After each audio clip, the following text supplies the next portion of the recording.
नमस्कार दोस्तों, मैं विजय तिवारी। स्वागत है आपका हमारे YouTube channel the book society में, जहां हम आज की क्लास में सब्जेक्ट कोड BPSC 134 के चैप्टर नंबर 2 की चर्चा करेंगे। चैप्टर का नाम होगा मूलभूत संकल्पनाएं, राष्ट्रीय शक्ति, राष्ट्रहित, शक्ति संतुलन और सामूहिक सुरक्षा के तत्व।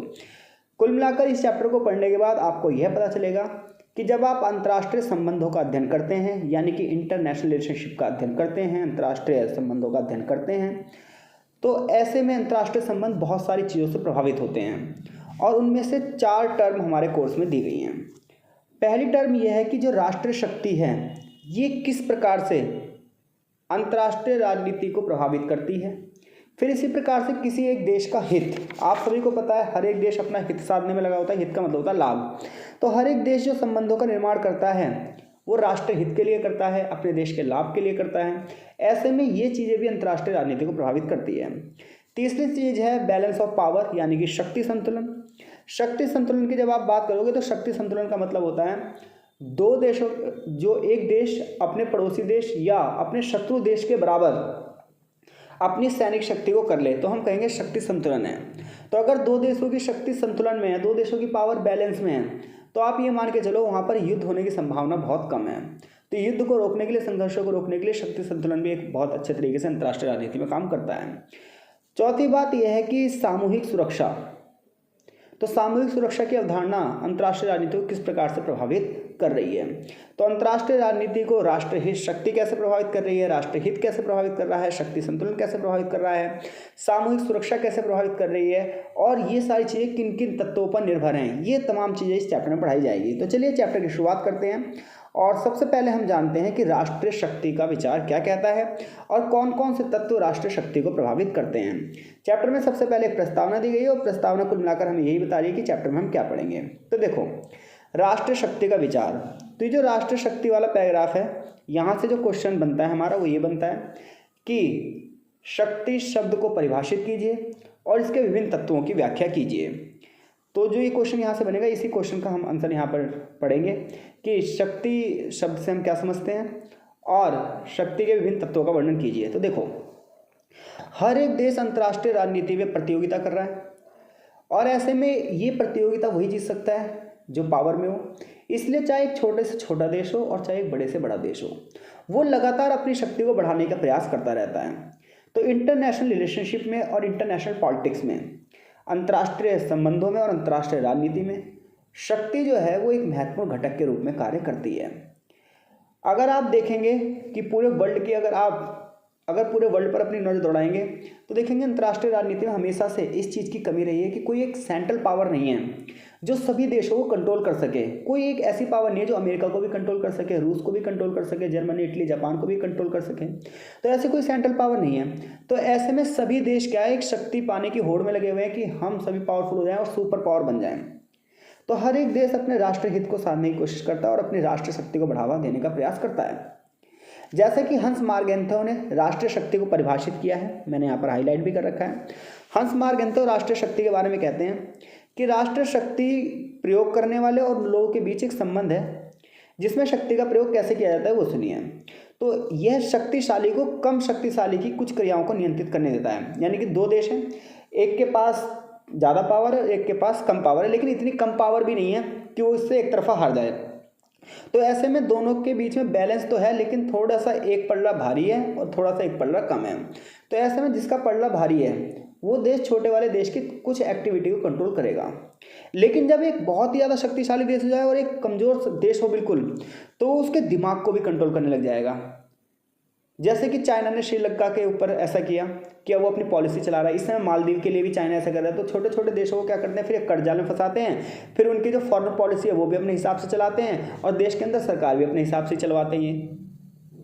तो ऐसे में राष्ट्रीय शक्ति, जब एक देश पावरफुल हो जाता है तो वो अपने से बहुत कमज़ोर देश को अपने मनमाने तरीके से चलाता है। लेकिन जब दो देशों की शक्ति थोड़ी सी बैलेंस में रहेगी, थोड़ा बहुत ही रहेगा, तो थोड़ा बहुत ही एक दूसरे को प्रभावित करेंगे। तो यहाँ पर राष्ट्रीय शक्ति के बारे में बहुत सारी परिभाषाएं दी हैं। जैसे जॉर्ज श्वार्ज़ेनेगर्बर ने ये बताया है कि शक्ति अनुपालन के मामले में हम किसी भी प्रतिबंध के भरोसे नहीं रह सकते। इसमें कई बार किसी की इच्छा को दूसरे पर थोपा भी जा सकता है। यानी कि शक्तिशाली व्यक्ति अपनी इच्छा को कई बार दूसरे व्यक्ति पर थोप भी देता है। ऐसी ऑर्गेन्स्की AF ने राष्ट्रीय शक्ति के बारे में बताया है कि शक्ति एक के अनुसार दूसरे के व्यवहार को प्रभावित करने की क्षमता है, यानी कि शक्ति के माध्यम से हम दूसरे के बिहेवियर पर भी कंट्रोल ला सकते हैं। चार्ल्स ने भी ये बताया कि एक व्यक्ति जो करना चाहता है उसे करने की जो क्षमता है वही उसकी क्या है, शक्ति है। ऐसे विलियम एवेंस्टीन ने भी क्या करा है, शक्ति को परिभाषित किया है। इन्होंने व्यापक रूप से परिभाषित किया है। इनका ये मानना है कि राष्ट्रीय शक्ति जो है वो जनसंख्या के योग, कच्चेपन और मात्रात्मक कारकों से भी बहुत ज़्यादा अधिक है। तो राष्ट्र शक्ति के अलग अलग फिलोसफर्स ने अलग अलग अपनी परिभाषाएं दी हैं। आपको राष्ट्र शक्ति से बस इतनी डेफिनेशन याद रखनी है कि राष्ट्र शक्ति का अर्थ अंतर्राष्ट्रीय राजनीति में ये है कि एक देश लगातार अपनी शक्ति के माध्यम से दूसरे के कार्यों को नियंत्रित करने का प्रयास कर रहा है, और ऐसे में दूसरा देश पहले वाले से नियंत्रित ना हो, इसलिए वो भी अपनी शक्ति को प्राप्त करने का प्रयास लगातार कर रहा है। ऐसे में अंतर्राष्ट्रीय राजनीति जो पावर है उसको लेकर लगातार प्रभावित रहती है, चाहे प्राचीन काल में हो, चाहे वर्तमान में हो और चाहे आगे हो। तो अंतर्राष्ट्रीय राजनीति में जो शक्ति है वो एक महत्वपूर्ण भूमिका निभाती है। फॉर एग्जांपल, आपको मैं एग्जांपल समझाऊं तो पहले ब्रिटेन और फ्रांस इन्होंने पूरी दुनिया पर राज किया। अब अमेरिका और रूस, तो इस प्रकार से अब चाइना भी इसी ओर आगे बढ़ रहा है। तो जो राष्ट्रीय शक्ति बढ़ेगी तो इंटरनेशनल पॉलिटिक्स में उस देश का कद अपने आप ही ऊंचा हो जाएगा। अब बात ये आती है कि कौन कौन सी चीज़ें हैं जो राष्ट्रीय शक्ति को प्रभावित करती हैं। आखिर वो कौन सी चीज़ है जिसकी वजह से एक देश पावरफुल हो जाता है। तो एग्जाम में पूछेगा राष्ट्रीय शक्ति से आप क्या समझते हैं, उसकी तो डेफिनेशन हमने ले ही ली है। अब बात आती है राष्ट्रीय शक्ति के तत्व कौन कौन से हैं। तो हंस मार्गेंतो राष्ट्रीय शक्ति के स्थायी और अस्थायी तत्व बताते हैं, जबकि आर्गास्की इसे दो भागों में बांटते हैं, एक नेचुरल और एक सोशलिज्म, प्राकृतिक निर्धारक और सामाजिक। जैसे किसी देश के प्राकृतिक निर्धारक में क्या आएंगे कि भाई उस देश की ज्योग्राफी कैसी है, उस देश के पास कौन कौन से रिसोर्सेज हैं, उसकी पॉपुलेशन कैसी है। सामाजिक निर्धारकों में हम ये देखेंगे उस देश का डेवलपमेंट कितना ज़्यादा हो रहा है, पॉलिटिक्स कैसे चलती है, राष्ट्रीय मनोबल कैसा है। तो ये सारी चीज़ें ना किसी देश को प्रभावित करती ही करती हैं, जिन्हें यहाँ विस्तार से बताया गया है। तो देखो, सबसे पहले हम ये पढ़ेंगे कि राष्ट्रीय शक्ति को भूगोल किसी देश का कैसे प्रभावित करता है। तो देखो, किसी भी देश की शक्ति को किसी भी देश के पावरफुल बनने में और कमज़ोर होने में उस देश की ज्योग्राफी का एक बहुत बड़ा रोल होता है। जैसे कि नेपोलियन बोनापार्ट ने भी एक बार कहा था कि किसी देश की जो फॉरेन पॉलिसी, किसी देश की जो विदेश नीति है, वो उस देश की ज्योग्राफी से ही प्रभावित होती है। हम एक एग्जाम्पल मानते हैं, ज्योग्राफी के अंदर हम बहुत सारी चीज़ें देखते हैं। जैसे भारत की हम बात करें तो भारत 3 तरफ से समुद्र से घिरा हुआ है। तो भारत जो 3 तरफ से समुद्र से घिरा हुआ है और उत्तर में उसके हिमालय पर्वत हैं। तो हिमालय पर्वत ने सदियों से हमारी रक्षा करी बाहरी आक्रमणों से। तीनों तरफ से समुद्र से घिरा होने की वजह से भारत को आज बहुत सारा जो व्यापारिक लाभ मिलता है। इसी प्रकार से अगर हम इंग्लैंड की बात करें तो इंग्लैंड चारों तरफ से पानी से घिरा हुआ देश है, एक द्वीपीय देश है जिसका प्रॉफिट उसे मिलता है। तो किसी देश की जो ज्योग्राफी है ना, वो उस देश को बहुत ज़्यादा प्रभावित करती है कि वो देश बड़ा है, छोटा है, मिट्टी में उपजाऊपन है या मिट्टी बंजर है, इसके साथ साथ कौन से मिनरल है, कौन से रिसोर्सेज है, कौन से रॉ मटेरियल है। ये सब चीज़ें देशों को प्रभावित करती है। अब भूगोल में भी बहुत सारी चीज़ आती है, जैसे आकार। तो किसी देश का जो आकार है ये उस देश की बहुत ज़्यादा प्रभावित करता है। जैसे मान लो किसी देश का बहुत बड़ा आकार है, जैसे रूस की हम बात कर लेते हैं। तो जब किसी देश का एक बड़ा आकार है तो कोई देश अगर उस पर आक्रमण कर रहा है तो वो देश जो बड़े आकार वाला देश है वो अपने आप को पीछे की तरफ हट जाएगा, बचाव करेगा, और जब शत्रु अंदर तक आ जाएगा तो उसे घेर कर मार देगा। तो बड़े आकार का फायदा भी है, बड़ा आकार का देश है और बहुत अच्छे प्राकृतिक संसाधन है, लोहा है, कोयला है, मिट्टी में उपजाऊपन है, नदियां हैं, तो बेहतर प्राकृतिक संसाधन है। तो ऐसे में जो आपकी आबादी है उसको सारी सुविधाएं भी मिल पाएंगी। लेकिन एक देश बहुत बड़ा हो, उसकी आबादी भी बहुत ज़्यादा हो, लेकिन उसके पास रिसोर्सेस ना हो, उसके यहाँ बंजर भूमि हो, तो वो अपने नागरिकों को खाना भी नहीं खिला पाएगा। बेहतर नदियाँ ना हो तो पानी की भी कमी पड़ जाएगी। रिसोर्सेज ना हो, कोयला ना हो, लोहा ना हो, मैग्नीज, बॉक्साइड, अभ्रक, तांबा एंड सो मोर खनिज जो इतने भी हैं, उनकी अगर खाने ना हो तो उस देश को कोई प्रॉफिट नहीं हो पाएगा। ऐसे में उस देश का आकार ही उसके लिए अभिशाप बन जाएगा। फॉर एग्जाम्पल, अमेरिका देखो छोटा है रूस के मुकाबले, लेकिन देखिए पावरफुल है, जबकि रूस दुनिया में सबसे बड़ा देश है, लेकिन फिर भी वो अमेरिका से थोड़ा सा पीछे है। इजराइल आकार में बहुत छोटा है, लेकिन उसके पास एक शक्तिशाली रक्षा तंत्र है। तो किसी देश का आकार उस देश की पावर को बढ़ा भी सकता है और घटा भी सकता है, ये डिपेंड करता है कि उसके पास रिसोर्सेज कितने हैं। दूसरी बात है किसी देश का स्थान। तो किसी देश का स्थान किस प्रकार से है कि उस क्षेत्र में पहाड़ी एरिया है, पठारी एरिया है या समुद्री एरिया है। तो इंग्लैंड के स्थान, इंग्लैंड जो कि चारों तरफ से समुद्र से घिरा हुआ है, तो उसके स्थान की वजह से उसे हमेशा इसका प्रॉफिट मिला। वो हमेशा से उसकी जो नेवी रही है, नौसेना रही है, वो बहुत पावरफुल रही है। यूएसए भी अपने स्थानीय कारण एकांत की नीति का पालन करने में सक्षम रहा। कनाडा जो कि अमेरिका का पड़ोसी देश है, इसी वजह से कनाडा का भी सुपर पावर नहीं बन पाया, क्योंकि अमेरिका ने उसे सुपर पावर नहीं बनने दिया। तो किसी देश का स्थान भी उसकी शक्ति को प्रभावित करता है। तीसरी बात आती है क्लाइमेट, यानी कि जलवायु। ये सब हेडिंग बनी हुई है, मैंने हाईलाइट कर रखा है, आप देख सकते हैं। तो किसी देश की जो जलवायु है ये भी उस देश की शक्ति को प्रभावित करती है। भाई जलवायु अगर बहुत ज़्यादा ठंडी होगी, बर्फबारी हो रही है, तो फसलें नहीं उग पाएंगी। जलवायु बहुत ज़्यादा गर्म है अफ्रीका की तरह, तो भी कुछ नहीं हो पाएगा। तो जलवायु सम होनी चाहिए ताकि भोजन के उत्पादन के लिए, अर्थव्यवस्था के चलायमान के लिए, राष्ट्र की संस्कृति के लिए जलवायु एक महत्वपूर्ण कारक है।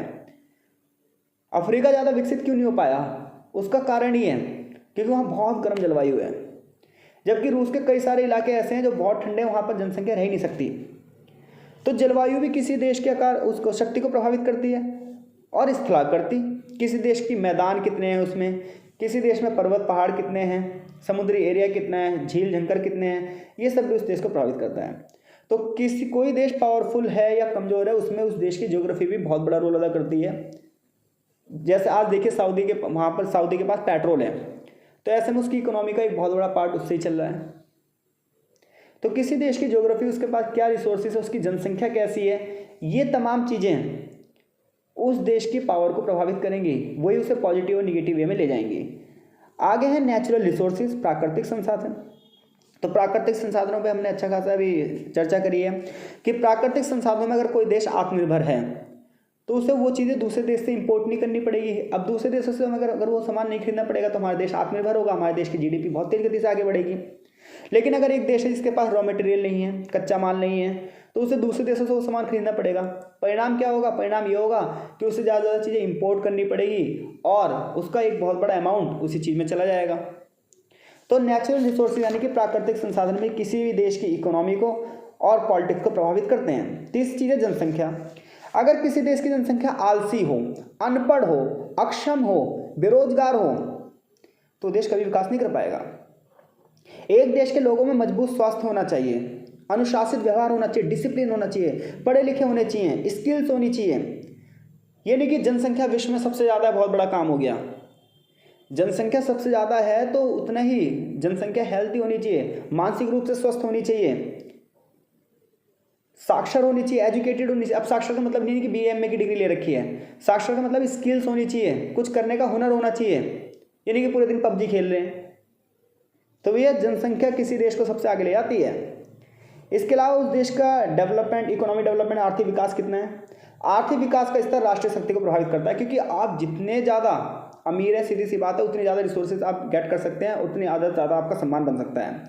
क्योंकि अगर आर्थिक विकास ज़्यादा है, देश के पास पैसा ज़्यादा है, तो उसकी सैनिक शक्ति भी मजबूत होगी, व्यापारिक गतिविधियाँ भी ज़्यादा होंगी, ज़्यादा लोगों को रोजगार भी मिल रहा होगा। लेकिन कोई देश गरीब है, उसके ऊपर दूसरे देशों का कर्जा बहुत ज़्यादा है, तो अपने देश के लोगों को शिक्षा कैसे देगा, सोशल वेलफेयर कैसे करेगा, सैनिक पावर को कैसे बढ़ावा देगा। तो आर्थिक विकास का स्तर भी राष्ट्रीय शक्ति को निर्धारित करता है। ये सैन्य शक्ति के निर्माण, लोगों के कल्याण और समृद्धि का एक साधन है। एक विकसित देश, एक स्वस्थ देश, एक समृद्ध देश, एक बढ़ता हुआ देश, एक राष्ट्रीय स्तर पर, विश्व स्तर पर जो देश है, उसकी इकोनॉमी भी सबसे ज़्यादा होगी। और जो एक कमज़ोर राष्ट्र होगा, एक गरीब राष्ट्र होगा, अब वो हमेशा अविकसित होगा, उसके यहाँ बहुत सारी समस्याएं होंगी। औद्योगिक क्षमता, तो आज टेक्नोलॉजी का युग है, औद्योगिकरण का युग है। ऐसे में जिस देश में उद्यमी लोग होंगे, जिनके अंदर औद्योगिक विकास करने की क्षमता होगी, वो देश महाशक्ति बन जाएगा। USA, ब्रिटेन, जर्मनी, चीन, फ्रांस, जापान, ये सब महान शक्तियाँ हैं, क्योंकि इनके पास क्या है? औद्योगिक क्षमता है, नए नए आइडिया हैं। आज इंफॉर्मेशन और टेक्नोलॉजी और कम्युनिकेशन के अंदर जो बड़े पैमाने पर रेवोल्यूशन हुआ है, बड़े पैमाने पर जो क्रांति आई है, इवन आर्टिफिशियल इंटेलिजेंस जो आज बड़े पैमाने पर चल रहा है, इसमें वही देश आगे बढ़ सकते हैं जिनके लोगों के पास ये क्षमताएं हैं इन सब चीज़ों को गेटेबल करने की। अगली बात है प्रौद्योगिकी, जिसे हम टेक्नोलॉजी कहते हैं। एक अच्छी तरह से विकसित तकनीकी जानकारी मानव कल्याण और प्रगति को बढ़ावा देती है। आज औद्योगिक विकास हो, किसी देश के इंडस्ट्रीज़ का विकास करना हो, सेना का विकास करना हो, आज सेना में जो अस्त्र शस्त्र से सेनाएं लेस हैं, टेक्नोलॉजी उसमें महत्वपूर्ण भूमिका निभा रही है। परिवहन, ट्रांसपोर्ट, कम्युनिकेशन के विकास में प्रौद्योगिकी आज एक महत्वपूर्ण भूमिका है। ऐसे में जिस देश के पास प्रौद्योगिकी ज़्यादा है, वो देश उतनी ज़्यादा विकसित अवस्था में है, वो देश उतना ही ज़्यादा शक्तिशाली है और वो अंतर्राष्ट्रीय राजनीति में अपने आप भूमिका एक बढ़ा सकता है। जबकि दूसरे देश जो हैं उन्हें इंफॉर्मेशन टेक्नोलॉजी का आयात करना पड़ेगा, इंपोर्ट करना पड़ेगा। ऐसे में उनका बहुत बड़ा अमाउंट इसी चीज़ पे चला जाएगा। अगली बात है सैन्य तैयारी। तो किसी भी देश की शक्ति उसकी सेना से नापी जाती है। कि उसकी आर्मी, उसकी नेवी, उसकी एयरफोर्स किस तरीके की है। तो ऐसे में हर देश अपनी सैन्य तैयारी भी करता है, चाहे छोटा देश हो, बड़े से बड़ा देश हो। अगली बात आती है विचारधारा। विचारधारा अंतर्राष्ट्रीय राजनीति में सबसे ज़्यादा महत्वपूर्ण योगदान देती है। आप देख सकते हैं सेकेंड वर्ल्ड वॉर के टाइम पे जर्मनी में हिटलर ने नाजीवाद को बढ़ावा दिया, इटली में मुसोलिनी ने फांसीवाद को बढ़ावा दिया, जिनकी आलोचना आज पूरी दुनिया भर में की जाती है। 1945 के बाद यूएसएसआर ने कम्युनिज्म को बढ़ावा दिया, साम्यवाद को बढ़ावा दिया, जबकि अमेरिका ने कैपिटलिस्ट अप्रोच को अपनाया, पूंजीवादी विचारधारा को आगे बढ़ाया। भारत ने मिक्स्ड इकोनॉमी को बढ़ाया। तो किस देश की विचारधारा क्या है? वो देश कम्युनिस्ट विचारधारा को बढ़ावा दे रहा है, या कैपिटलिस्ट विचारधारा को बढ़ावा दे रहा है, या मिक्स्ड इकोनॉमी चला रहा है, या फिर अपने देश के लोगों को धर्म के पीछे पागल बना रहा है, या कोई देश ऐसा है जिसके जो पॉलिटिशियन हैं वो उस देश को एक अलग धारा में ले जा रहे हैं। ये सारी चीज़ें उस देश के हित और अंतर्राष्ट्रीय राजनीति में उसके स्थान को प्रभावित करती हैं। अगली बात है नेतृत्व। जिस देश का नेतृत्व अच्छा नहीं होगा वो देश कभी शक्तिशाली हो ही नहीं सकता। तो एक मजबूत, एक दृढ़ इच्छा शक्ति वाला नेता ही अपने क्षेत्र के सारे संसाधनों का प्रयोग करके उस देश को आगे ले जा सकता है। लेकिन एक ऐसा नेता हो जो मजबूत ना हो, उसके अंदर इच्छा शक्ति ना हो, आलसी हो, क्रूर हो, अत्याचारी हो, वो लीडर कभी भी अपने देश को आगे नहीं ले जा सकता। संगठन और सरकार की गुणवत्ता। तो किसी देश का संगठन कैसा है, किसी देश की सरकार की गुणवत्ता कैसी है? अगर एक भ्रष्ट और अक्षम सरकार होगी तो सारे संसाधनों को बर्बाद कर देगी। अंतर्राष्ट्रीय मामलों में राष्ट्रीय शक्ति और कद को कम कर देगी। विश्व के मामलों में इसका प्रभाव जीरो हो जाएगा। लेकिन एक ऐसी सरकार हो जो ईमानदार हो, जिसके पास निर्णय लेने की क्षमता हो, देश दुनिया चलाने का अनुभव हो, तो वो देश बहुत तेजी से तरक्की करेगा। और अगली बात है राष्ट्र चरित्र और मनोबल। किसी देश का राष्ट्र चरित्र कैसा है? वो लोकतंत्र को बढ़ावा दे रहा है या फिर कट्टरपंथ को बढ़ावा दे रहा है? लोग टॉलरेंट हैं, धार्मिक विश्वास को बढ़ावा दे रहे हैं, भाईचारे को बढ़ावा दे रहे हैं, या फिर लड़ाई झगड़े पर विश्वास दे रहे हैं? जैसे कि भारत की बात करें, भारतीय अपनी टॉलरेंस के लिए, सहिष्णुता के लिए, धार्मिक विश्वास के लिए जाने जाते हैं। जर्मनी के लोग अपने अनुशासन और मेहनत के लिए जाने जाते हैं। अमेरिका के लोग आविष्कार करने के लिए, पहल करने के लिए, साहस की भावना के लिए जाने जानते हैं। तो जहाँ के जैसे लोग होंगे, उनका चरित्र जैसा होगा, उनका मनोबल जैसा होगा, वो देश उतनी तरीके से आगे बढ़ेगा। और लास्ट में है डिप्लोमेसी यानी कूटनीति। तो कूटनीति, एक उच्च गुणवत्ता वाली कूटनीति राष्ट्रीय शक्ति को बढ़ावा देती है। क्लियर है भाई? तो एग्जाम में अगर क्वेश्चन पूछे राष्ट्रीय शक्ति क्या है, इसके तत्व बताइए, तो सबसे पहले आप शक्ति की डेफिनेशन देंगे। जो भी आपको जितने भी नाम याद होंगे उनके नाम के हिसाब से आप उनकी डेफिनेशन देंगे। फिर भूगोल, प्राकृतिक संसाधन, जनसंख्या, आर्थिक विकास, औद्योगिक क्षमता, प्रौद्योगिकी, सैन्य तैयारी, विचारधारा, नेतृत्व, संगठन, सरकार की गुणवत्ता, राष्ट्र चरित्र और मनोबल, और कूटनीति किस प्रकार से किसी देश के राष्ट्रीय शक्ति को प्रभावित कर रही है, ये बताएंगे। राष्ट्रीय शक्ति की कुछ सीमाएं भी हैं। ऐसा नहीं है कि हर एक देश अपनी पावर को एकदम से बढ़ा सकता है। तो कोई देश अगर अपनी पावर को बढ़ा भी रहा है तो कुछ चीज़ें हैं जो उसको कंट्रोल करती हैं। फॉर एग्जांपल, अगर आप इंटरनेशनल रिलेशनशिप को ध्यान से देखें, इंटरनेशनल रिलेशनशिप को ध्यान से पढ़ें, तो आपको पता चलेगा बहुत सारे नियम हैं, बहुत सारे कानून हैं जो राज्य के व्यवहारों की जांच करते हैं। फॉर एग्जांपल, जैसे भारत अगर सेंसरशिप करता है मीडिया पर, तो ऐसे में इंटरनेशनल बहुत सारी रिपोर्ट छपेंगी, अंतर्राष्ट्रीय स्तर पर दबाव बनाया जाएगा। आज विश्व में होने वाली हर एक घटना दूसरे देशों से प्रभावित है। आज हर एक देश अपने यहाँ के नागरिकों को मानव अधिकार दे रहा है, जीवन जीने का अधिकार दे रहा है। ऐसे में किसी देश के लोगों द्वारा, उन्हीं लोगों को ह्यूमन राइट्स अगर छीने जा रहे हो तो इंटरनेशनल लेवल पर बातें जाती हैं। तो राष्ट्रीय शक्ति कोई देश बढ़ा रहा है और अपने यहाँ पर अगर कोई भी एक्टिविटी कर रहा है तो आज वो अंतर्राष्ट्रीय स्तर पर प्रभावित हो रही है। तो ऐसे में राष्ट्रीय शक्ति के ऊपर कुछ बाउंडेशन बन चुकी हैं। आप बेमतलब के आविष्कार नहीं कर सकते, आप परमाणु टेस्ट नहीं कर सकते। अगर आपको एटम टेस्ट करना है तो आपको इजाज़त लेनी पड़ेगी, और अगर आप बिना बताए करते हैं तो आपके ऊपर प्रतिबंध लग जाएगा, यानी कि परमाणु बम आप इतनी आसानी से नहीं बना सकते। तो हर देश की राष्ट्रीय शक्ति की आप सीमाएं लग चुकी हैं। इंटरनेशनल रूल और रेगुलेशन इस हिसाब से काम कर रहे हैं कि छोटे देश बेचारे छोटे रह जाते हैं और अमीर देश अमीर बनते चले जाते हैं, क्योंकि रूल बनाए ही इस तरीके से गए हैं कि बड़े बड़े देशों द्वारा छोटे छोटे देशों का शोषण किया जाए। तो यहाँ पर इसका एक ही पैराग्राफ है। आगे इस चैप्टर में हम राष्ट्रहित के बारे में पढ़ेंगे और इसे हम नेक्स्ट वीडियो में कवर करेंगे। तो इस वीडियो में हमने एक क्वेश्चन पढ़ा है कि राष्ट्रीय शक्ति क्या है, राष्ट्रीय शक्ति के तत्व बताइए, राष्ट्रीय शक्ति की सीमाएं बताइए। तो अगर राष्ट्रीय शक्ति के ऊपर क्वेश्चन आया, आई होप सो आप करने में सक्षम हैं। तो इस चैप्टर के पार्ट 2 में हम राष्ट्रहित को समझेंगे और राष्ट्रहित को प्रभावित करने वाले कारक भी पढ़ेंगे। आशा है चीज़ें आपको समझ में आ रही होंगी। कमेंट बॉक्स में कमेंट करना ना भूलें। तब तक मिलते हैं आपसे नेक्स्ट वीडियो में। तब तक के लिए आपका बहुत बहुत धन्यवाद।